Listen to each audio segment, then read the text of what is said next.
Health and fitness segment, जिसमें आज हमने आपकी स्किन की सेहत को एक्चुअली में आप कैसे बरकरार रख सकते हैं इसको डिस्कस करना है। जब हम स्किन की ओवरऑल बात करते हैं सब लोग अपनी स्किन को लेकर बहुत ज़्यादा कॉन्शियस होते हैं, मोस्ट ऑफ अस, और जिसके लिए ऑब्वियसली हम मुख्तलिफ आजकल तो ट्रीटमेंट्स भी इतने अवेलेबल हैं और ज़रा सा अगर कोई स्पॉट आ जाए तो हम परेशान हो जाते हैं। सीरम्स अवेलेबल हैं, क्रीम्स का इस्तेमाल किया जाता है, हर तरह से कोशिश की जाती है कि अपनी स्किन को क्लीन एंड क्लियर रखने के लिए जो हमें एहतियाती तदाबीर इस्तेमाल करने हैं, उन जिनका ख्याल रखना, उनको इस्तेमाल करते रहें। लेकिन होता क्या है कि एक बहुत इंपॉर्टेंट चीज़ जिस पर शायद कभी आप सबने तवज्जो ही ना दी हो कि ये भी आपके स्किन इश्यूज़ को कॉज कर सकती है, स्किन इश्यूज़ का बाइस बन सकती है, वो क्या है जनाब?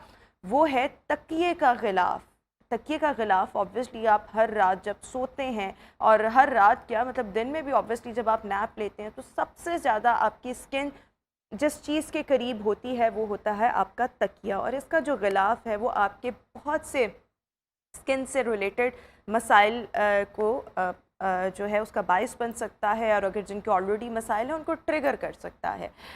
कहा यह जाता है, मतलब एक हालिया रिसर्च के मुताबिक, जो कॉटन का गिलाफ है वो प्रॉब्लम्स को ज़्यादा कॉज करता है एज़ कम्पेयर टू रेशमी गिलाफ। सो इसी पर हमने आज बात करनी है कि किस तरह से तकिए का गिलाफ हम सबकी स्किन को मुतासर कर रहा है, हमें ऑल्टरनेटिव ऑप्शंस क्या रखनी है, प्रिवेंटिव मेजर्स क्या है। सब पर बात करने के लिए डर्मेटोलॉजिस्ट डॉक्टर खावर नज़ीर इस वक्त हमारे साथ शो में मौजूद हैं। डॉक्टर साहब, thank you so much. Doctor साहब, ये क्या मामला है? मुझे भी नहीं पता था, और मैं भी हमेशा से इग्नोरेंट रही हूँ कि तकिए का गिलाफ भी स्किन के प्रॉब्लम्स का बाइस बन सकता है। जी ऐसी है, थैंक यू सो मच, आपने इनवाइट किया।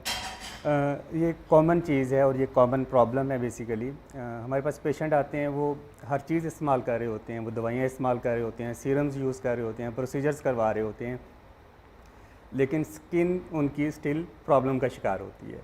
तो जब हम उसको इन्वेस्टिगेट करते हैं, उनसे बात करते हैं, तो इन दी एंड एक छोटी सी चीज़ निकलती है कि आपने तकिए का गिलाफ काफ़ी अरसे से चेंज नहीं किया। अच्छा। और अगर वो उसको चेंज कर लेते हैं तो उनके स्किन के इश्यूज बेहतर होना शुरू हो जाते हैं। देखें, मतलब ये चीज़ आप कह रहे हैं कॉमन है, लेकिन देखें ये हम सब ऑब्वियसली ये एक बड़ी, अब आप बात कर रहे हैं तो मैं सोच रही हूँ कि इतनी कॉमन चीज़ है लेकिन हमने इस पर तवज्जो ही नहीं दी।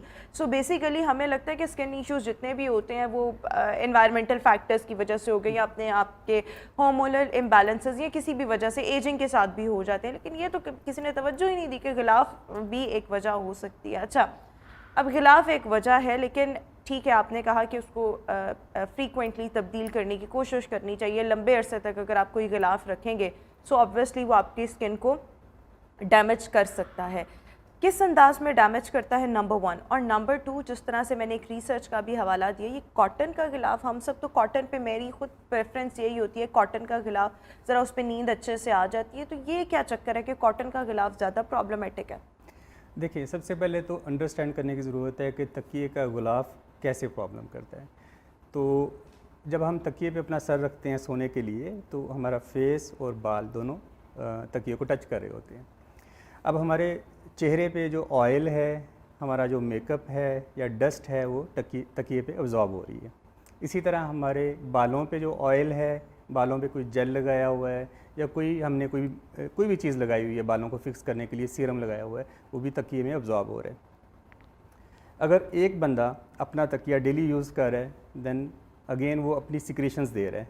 लेकिन हमारे यहाँ कल्चर ये है कि कुछ लोग माइंड नहीं करते, तकिया शेयर भी कर लेते हैं। तो अब एक तकिया मल्टीपल लोग शेयर कर रहे हैं तो सबकी प्रॉब्लम्स उसमें इकट्ठी हो रही हैं, राइट। फिर हमारे तकिए का कलर जो है वो आमतौर पे वाइट नहीं होता, अनफॉर्चुनेटली। होटल्स में आप देखें वाइट कलर का होता है। उसकी रीज़न ये है कि एक तो वो खूबसूरत लगता है, दूसरा उस पर कोई भी स्पॉट है, डर्ट है, किसी भी किस्म का कोई इशू है तो वो पकड़ा जाता है, देखा जाता है, वो चेंज किया जा सकता है। तो हमारे कलर्ड तकिए होते हैं, उसमें पता ही नहीं चलता, ऑयल जमा हुआ है। हाँ, इसके अलावा एक और इम्पॉर्टेंट चीज़ है जो हमें ज़हन में रखनी चाहिए कि कुछ लोग सोते हुए उनके मुंह में से राल टपकती है, ड्रूलिंग जिसे कहते हैं, राइट। बिल्कुल। तो वो भी इकट्ठी हो सकती है। इसके अलावा अगर किसी को इन्फेक्शन है, फ्लू है, तो बाज़ रात को रनिंग नोज़ है, एलर्जी है, तो वो भी तकिए के गिलाफ पे इकट्ठी हो सकती है। तो आप इमेजिन करें अगर आपका अपना ही तकिया है और उस पर ही ड्रोलिंग वाकई हुई हुई में है, यही आपकी सोच- नोज़ की सिक्रीशन उस पर गिरी हुई है और आपको अंदाज़ा नहीं है, लेकिन आपको पता चल जाए नेक्स्ट डे कि मेरे तकिए पे मेरी वो राल जो है वो भी इकट्ठी हुई है, मेरा नोज़ का फ्लू भी इकट्ठा हुआ है, मेरा ऑयल भी इकट्ठा हुआ है, तो आप खुद कहेंगे यार मैं तो अपना तकिया ये और यूज़ फिर नहीं ये नहीं करूँगा। आप कह रहे हैं ना कि ये प्रैक्टिस है कि आपस में तकिए वगैरह शेयर करना, लेकिन कभी कभी ऐसे होता है इंसान बाहर से आता है, कपड़ों पे कुछ ऑब्वियसली बाहर के जर्म्स वगैरह, फिर तकिया हम सर के नीचे नहीं रखते हैं, हम तकिया अपने पाँव के नीचे भी रखते हैं। जब हम करवट लेकर लेटते हैं तो बाज़ लोगों की आदत है अपने आगे तकिया रख कर सोती हैं। सो अब मैं सोच रही हूँ कि क्या क्या रीज़न्स बन सकते हैं तकिए पर जिस तरह से जर्म्स या बैक्टीरिया जाते हैं और फिर अल्टीमेटली हमारे स्किन तक पहुँचते हैं और स्किन को डैमेज करते हैं। तो ये तो आपने बता दिया कि किस किस तरीके से तकिया जो है वो जर्म्स का, बैक्टीरियाज का बाइस बनता है। प्रॉब्लम्स क्या क्या आ सकती हैं? एक्नी प्रॉब्लम हो सकता है, वैसे स्किन ख़राब हो सकती हैं, छाइयाँ बन सकती हैं, क्या होता है? देखिए बेशुमार प्रॉब्लम्स हो सकती हैं। तो जैसे आपने एक्नी का जिक्र किया, तो एक्नी एक ऐसा प्रॉब्लम है जिसमें चेहरे पे दाने बनते हैं। जी। अच्छा, दाने क्यों बनते हैं? दाने इसलिए बनते हैं कि जो स्किन के पोर्स हैं, सुराख हैं, वो क्लॉग हो रहे होते हैं आपकी स्किन के ऑयल की वजह से। तो अगर वो क्लॉग होते हैं तो दाने बनते हैं। अच्छा, अब आप बेशक स्किन की ट्रीटमेंट ले रहे हैं, एक्नी की ट्रीटमेंट ले रहे हैं, रात को आपने सीरम लगा लिया, क्रीम लगा ली, दवाई कर ली, लेकिन आप अपने तकिए पे जब अपना चेहरा रखते हैं और वहाँ पे ऑलरेडी ऑयल है, तो वो आपके जो क्लीन हुए पोर्स हैं उनको फिर क्लॉग कर देगा और एक्नी क्रिएट कर सकता है, एक्नी को ज़्यादा कर सकता है। एक्नी क्रिएट भी हो सकती है और एक्नी ऑलरेडी ज़्यादा भी हो सकती कोई है। भी तो मसला नंबर ट्रिगर भी कर सकता नंबर वन, राइट? ठीक तो है। एक्नी ज़्यादा हो सकती है। अब दूसरा मसला क्या हो सकता है, बाज़ लोगों की स्किन बहुत सेंसिटिव होती है ना, कि मेकअप इस्तेमाल किया, स्किन पे इरिटेशन, खारिश का एहसास हो गया, राइट? कोई साबुन लगाया, उससे इरिटेशन होगी, मौसम की चेंजेस से, डस्ट से उनको खारिश का एहसास होता है। तो जिन लोगों की स्किन सेंसिटिव होती है या स्किन की एक कंडीशन है जिसे हम रोजेशिया कहते हैं, उसमें स्किन बहुत सेंसिटिव होती है, ब्लड सर्कुलेशन काफ़ी ज़्यादा होती है और रेडनेस आ जाती है फेस पे।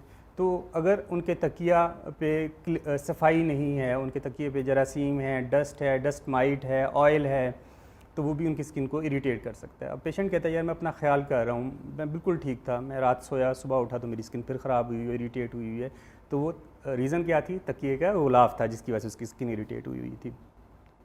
इसके अलावा बाज़ लोगों को एलर्जीज़ होती हैं, राइट? तो एलर्जीज़ जैसे आपने देखा होगा कि ज्वेलरी से भी एलर्जी होती है कुछ लोगों को, राइट?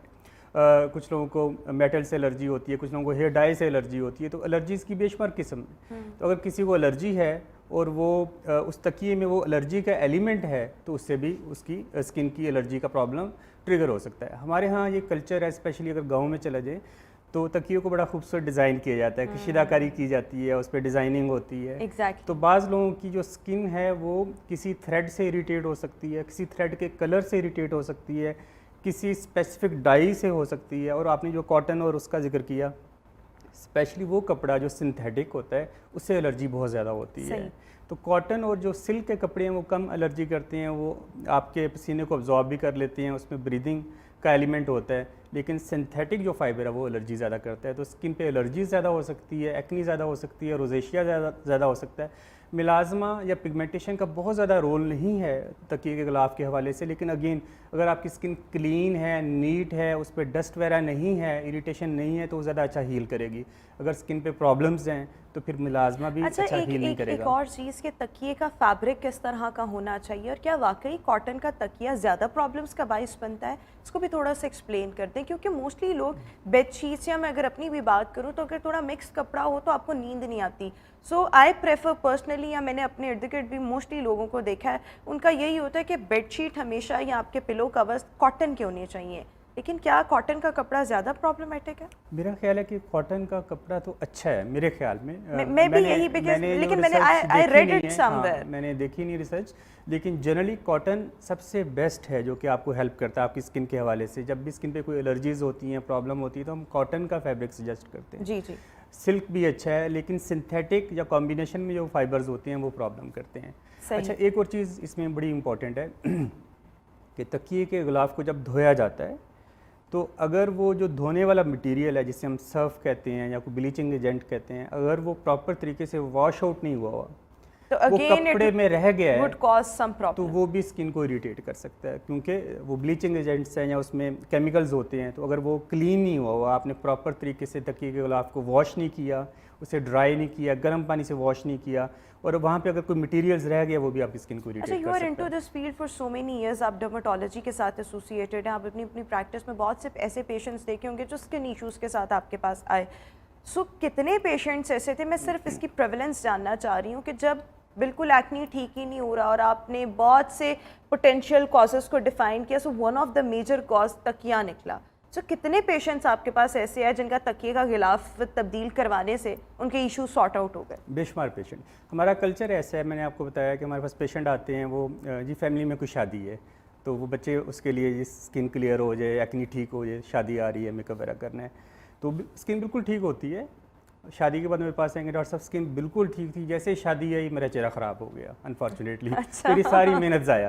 क्या हुआ जी, वो सारे कज़न्स इकट्ठे हुए थे शादी पे, सारे लोग इकट्ठे हुए थे, 4-5 दिन इकट्ठे रहे, वो शेयरिंग थी, बेड शीट्स, तकिए का गुलाफ एक ही इस्तेमाल हो रहा है, हर कोई वो शेयर कर रहा है, तो प्रॉब्लम वहीं पे थी। तो वो सारी मेहनत ज़ाया हो जाती है और इट इज़ वेरी कॉमन। अच्छा, अब हम पाकिस्तानी कल्चर की बात करें तो ऑब्वियसली हमारे यहाँ पर जॉइंट फैमिली सिस्टम भी बहुत ज़्यादा अभी तक फॉलो किया जाता है। जब जॉइंट फैमिली सिस्टम में रह रहे हैं, एक तो ये होता है कि चलें जी आपके चाचियाँ ताइयाँ सारे इकट्ठे रह रहे हैं, एक तो ये है, लेकिन कभी कभी ऐसे होता है कि एक घर के नीचे भी अंडर आपके मतलब माँ बाप हैं और फिर आपस में बहन भाई हैं। जब आपका अपना ये एक फैमिली स्ट्रक्चर जिसकी अभी हम बात कर रहे हैं, तो इसमें शेयरिंग बहुत ज़्यादा होती है, तकियों की हो गई, इसके साथ साथ जो कुशन्स वगैरह हैं। सो फिर ऐसी सिचुएशन में क्या करना चाहिए? देखें, अगर तो किसी की स्किन में कोई इशू नहीं है, अगर पूरी फैमिली की स्किन ठीक है तो देन ज़्यादा इशू नहीं होता, राइट। लेकिन अगर किसी की स्किन में इश्यूज़ हैं या किसी की रात को ड्रूलिंग हो रही है, उसका वो सलाइवा आ रहा है, उसके नेज़ल सिक्रीशंस आ रही हैं, और नाक की जो सिक्रीशंस होती हैं इसमें बैक्टीरिया जो है बहुत ज़्यादा होते हैं, बहुत ज़्यादा बैक्टीरिया वैसे ही अब आप जब बात कर रहे हैं तो ऐसे कैसे हो सकता है कि कोई उसको इस्तेमाल कर ले? तो अगर हम ये चीज़ सोच लें तो इंसान अपना तकिया भी नेक्स्ट डे नहीं यूज़ करेगा। यार मैं रात यहाँ पे सोया था, तो जब ये अंडरस्टैंडिंग आ जाएगी तो फिर बंदा केयरफुल हो जाता है। यानी हमारा जॉइंट फैमिली सिस्टम ब्यूटीफुल है, इसमें कोई वो इशू नहीं है। लेकिन अगर हम थोड़ा सा केयरफुल हो जाएं, स्पेशली इन्फेक्शंस के हवाले से या स्किन इश्यूज़ के हवाले से, अगर वो एग्जिस्ट करते हैं तो फिर हमें ये चीज़ें हेल्प करेंगी। अगर आप तकियों को स्पेशली जो है ना उसके गुलाफ को केयरफुली वॉश करेंगे और शेयर नहीं करेंगे तो दैट विल बी हेल्पफुल। कितने अरसे के बाद, वैसे अरसे क्या कितने दिनों के बाद आई वुड से कि पिलो कवर चेंज कर लेना चाहिए? देखें, तकिए का गुलाफ जो है जनरली अगर तो स्किन का कोई इशू नहीं है तो 1 हफ्ते के बाद चेंज कर लेना चाहिए। लेकिन हमारे यहाँ मैंने देखा है कि ट्रेंड से मैं पूछता हूँ पेशेंट से, वो कहते हैं जी हमने तो शायद महीना भी नहीं चेंज किया, मेरे ख्याल में जब तक वो गंदा नहीं होता। 5 days are enough। जी, तो हमारा कल्चर ऐसा है ना, वो क्योंकि कलर्ड ज़्यादा होती हैं हमारी बेडशीट्स, वो पता भी नहीं चलता, नज़र भी नहीं आता। वो कहते हैं जब तक बहुत ज़्यादा गंदा ना हो जाए, स्मेल ना, हम चेंज ही नहीं करते। अच्छा, वैसे ना बहुत से मतलब ख़वातीन की अगर हम बात करें तो वो बेडशीट्स नहीं तब्दील करती, इसलिए क्योंकि वो धुनी पड़ती हैं, और जिनके पास ऑब्वियसली डोमेस्टिक हेल्प भी ना हो, अब तो ऑटोमेटिक मशीन्स आ गई हैं, आपको एवरी 3rd डे भी अगर चेंज करना पड़े अपनी हाइजीन को, क्लेंलीनेस को मेंटेन रखने के लिए। और फिर अल्टीमेटली स्किन इश्यूज़, ऑब्वियसली आप किसी से मिलते हैं सबसे पहले आपकी स्किन पे ही ध्यान जाता है। सो ये चीज़ें बहुत ज़्यादा मैटर करती हैं जिसको हमने हमेशा से इग्नोर किया। आइडियल जी, मैं ये कह रहा था कि आपने जो जैसे बात की कि कितने अरसे के बाद अगर स्किन नॉर्मल है, कोई इशू नहीं है, तो जनरली हम 7 डेज के बाद रिकमेंड करते हैं कि आप वॉश करें। मेरे ख्याल में मैं इसमें डॉक्टर साहब ये एंडोर्स करूंगी कि 7 डेज भी ज़्यादा हैं। स्किन इश्यूज हैं या नहीं है, आइडियली आप बात करें। और अगर एक्ने का इशू है, स्किन के इश्यूज हैं, डर्माटाइटिस है, एलर्जी के इश्यूज हैं, रोजेशिया है, तो फिर हम कहते हैं क्वाइट ऑफ्टन डेली या दूसरे दिन लाजमी करें अगर पॉसिबल है तो। आइडियल फैब्रिक तो आपने बता दिया, इट शुड बी कॉटन। अब अगर हम बात कर लें कि प्रिवेंटिव मेजर्स में एक तो ये आ गया कि तकिए का गिलाफ आपने आफ्टर एवरी 7 डेज, अगर किसी को एक्ने नहीं है, स्किन इश्यूज नहीं है, तो चेंज कर लिया। और इसके साथ साथ कोई और प्रिवेंटिव मेजर्स हो सकते हैं? अगर प्रिवेंटिव मेजर्स आपने मतलब आपको लगता है कि यही है, सो फिर ट्रीटमेंट क्या है जिनकी स्किन ऑलरेडी डैमेज हो चुकी? देखिए, प्रिवेंटिव मेजर्स एक्ने के हवाले से या स्किन की कंडीशंस के हवाले से तो हम कह सकते हैं कि आप अपनी जो भी डॉक्टर की रिकमेंडेशंस हैं उसको पहले फॉलो करें। सोने से पहले अपना फेस क्लीन करें, अगर मेकअप है तो उसे आप उतार लें, आप एक्नी के वाले से कोई ट्रीटमेंट ले रहे हैं तो वो लगा लें, फेस वॉश करके हर चीज़ आपकी डस्ट माइट्स वगैरह क्लियर हो आपके फेस से, मेकअप फ्री हो, तो ये एक प्रिवेंटिव है। फिर जब आप तकिए पे सर रखेंगे तो उम्मीद है कि कोई चीज़ नहीं जा रही ना, आपका फेस क्लीन है। अगर बालों पे कोई चीज़ लगी हुई है तो वो भी टच नहीं करनी चाहिए, या उसको आप वॉश करके या क्लीन करके करें। तो अगर तो आपने अपने आप को क्लीन कर लिया फिर आप तकिया यूज़ करें तो then it is safe, right, ये प्रिवेंशन है। और अगर आप नहीं कर रहे तो फिर ज़ाहिर है आप ऐड कर रहे हैं अपने तकिए पे ऑयल, डस्ट माइट, मेकअप, मुख्तलिफ चीज़ें जो है ना आप केमिकल्स ऐड कर रहे हैं तो वो प्रॉब्लम करेगा। तो एक तो ये ख्याल करना है आपने। दूसरा ये है कि आप अपनी जो तकिए हैं, जैसे मैंने कहा कि अगर वाइट कलर का कर लें तो वो बहुत हेल्पफुल करता है। अगर आप वाइट का कवर कर लें, डॉक्टर साहब वाइट कलर बहुत जल्दी गंदा होता है लेकिन वो आपको बड़ी जल्दी पता चल जाएगा कि प्रॉब्लम आ गया या नहीं आ गया, वरना कलर्ड में आमतौर पे पता नहीं चलता ना। तो वो वाइट कलर के स्टेन्स आपको नजर आ जाएंगे, देन मेरा ख्याल है यहाँ पर खवातीन आपसे खफा हो रही होंगी कि ये क्या कह रहे हैं कि वाइट कलर को तो ऑब्वियसली फिर कभी कभी ऐसे होता है वाइट पर ऐसे दाग लग जाते हैं जो कि रिमूव नहीं हो रहे थे। इवन आपने अगर ऑयलिंग किया बालों पर, वो भी अगर निशान आ जाए तो वो बड़ी मुश्किल से जाता है वाइट। लेकिन वाइट का ये फायदा है कि आप ब्लीचिंग एजेंट अगर यूज करते हैं, उसमें स्ट्रॉन्ग सा ब्लीच करते हैं तो उसका कलर ज़ाया नहीं होगा ना। कलर्ड में आप ब्लीच यूज करते हैं किसी भी स्टेन उतारने को तो डर होता है कि कलर ख़राब हो जाएगा। तो वाइट में इसलिए होटल्स यूज़ करते हैं वाइट कलर कि अगर कोई स्ट्रॉन्ग स्ट्रेन भी आ जाए तो ब्लीचिंग एजेंट डालते हैं और वो क्लियर हो जाता है। बिल्कुल ठीक हो गया। सो जहाँ पर हम अपनी स्किन के लिए ऑब्वियसली इतना कॉन्शियस रहते हैं, रात के वक्त बिफोर गोइंग टू बेड हम अपनी स्किन का इतना ख्याल रख रहे होते हैं, वहाँ पर तकिए को भी चेंज करते रहना बहुत ज़्यादा ज़रूरी है अगर आप अपनी स्किन की सेहत को बरकरार रखना चाहते हैं। ओवरऑल हाइजीन में भी ये चीज़ें जो है वो बहुत ज़्यादा काउंट होती हैं। तो ये चीज़ें फॉलो करना जितनी भी डॉक्टर साहब ने बताई हैं बहुत ज़्यादा ज़रूरी हैं।